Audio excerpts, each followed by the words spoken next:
Aujourd'hui, Vav Tishri, le 6e jour du mois de Tishri, et la Hilula, la Nachala, le Yortzeit de la rabbinite Chana, la mère du rabbi, qu'un Shabbat, le 6e jour du mois de Tishri, en l'année Tafshin Chafé 1965, elle a rendu son âme au Créateur.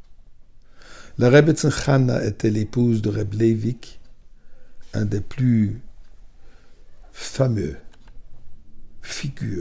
plus grandes figures rabbiniques en Europe de l'Est à cette époque, l'époque où l'oppression du régime soviétique était effrayant. Rebbetzin Chana partageait entièrement tout le dévouement de Reb Leivik pour la communauté juive, même pour ceux qui ne connaissaient pas. Elle était partenaire entière au Messirut Nefesh de Reb Leivik. Malheureusement, Reb Leivik a payé avec sa vie, où il a été exilé et ensuite décédé à un âge très jeune. Pour illustrer un peu cette Messirut Nefesh de la rabbinite, voici une histoire, une des milliers d'histoires. En 1935, une époque où l'oppression soviétique était à son apogée. À 11h du soir,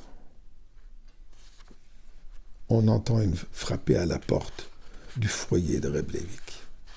La rabbinite qui ouvre la porte voit une femme d'un certain âge, demande de rentrer vite sans qu'on la remarque. Bien sûr, on l'accepte. Et voilà ce qu'elle dit. À minuit exactement, ma fille et mon gendre, ils arriveront. Ils vont se marier.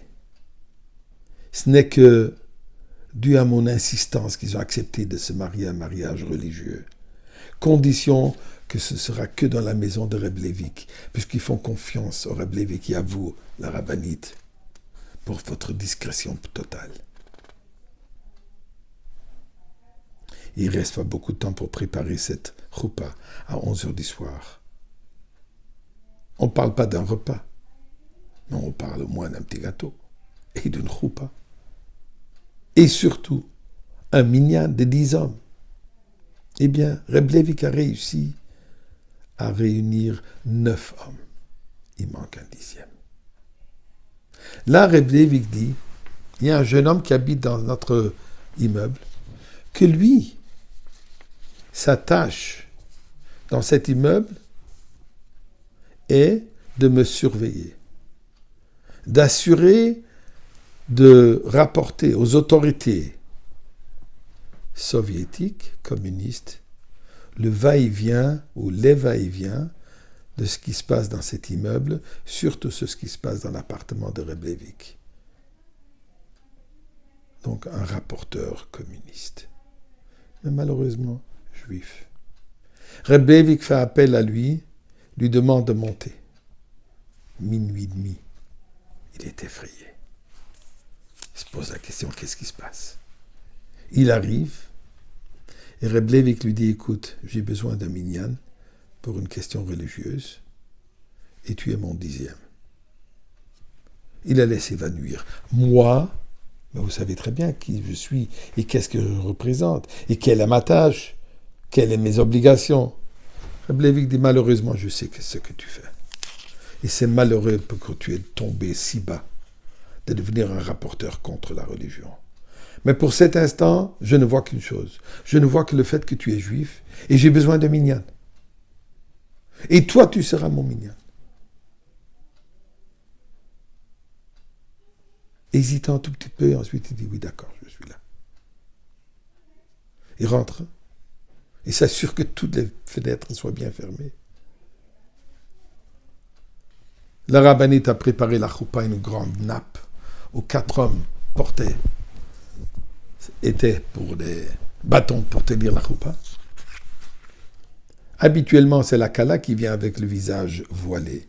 Dans ce cas, le khatan et la kala sont entre les visages voilés pour qu'on ne le reconnaisse pas. La choupa, la cérémonie de la choupa a été faite comme il se doit. Seule chose, il manquait des bougies allumées. Mais il ne manquait pas de lumière. il ne manquait pas de chaleur. Un moment d'Avat Israël, un moment chaleureux, un moment extraordinaire. Et quand le Khatan, il a dit Ariat Mkudesh et li batabatsu, quand il a placé la bague sur le doigt de la mariée, et en disant Ariat Mkudesh et li, tu es sanctifié, eh bien, l'appartement entier était rempli de Kedusha. Effectivement, Mekudesh et li. La rabbinite Chana était entièrement Mekudeshet, entièrement sanctifié, li pour Akadosh Baruch Hu. Il n'y avait pas d'autre li, il n'y avait pas d'autre moi chez la rabbinite que servir Akadosh Baruch Hu jusqu'au dernier moment de sa vie. Eh bien, dans son mérite, dans son srout, connaît déjà le dévoilement de la Kedusha absolue, le dévoilement de Mashiach, du Rabbi Melech HaMashiach, maintenant.